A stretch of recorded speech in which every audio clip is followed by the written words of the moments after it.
আন্তর্জাতিক বাণিজ্য মেলা 2019 শুরু আজ।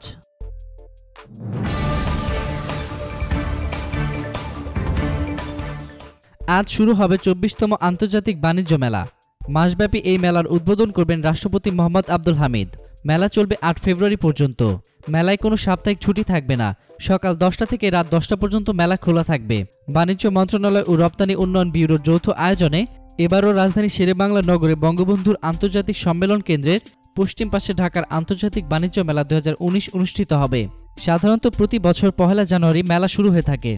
একাদশ জাতীয় সংসদ নির্বাচনের কারণে এবার বাণিজ্য মেলা 1 সপ্তাহ দেরিতে শুরু হচ্ছে। ইপিবির মহাপরিচালক অভিজিৎ চৌধুরী জানান, এবারের বাণিজ্য মেলাকে আরও দৃষ্টিনন্দন করতে প্রধান গেট মেট্রো রেলের আদলে তৈরি করা হয়েছে।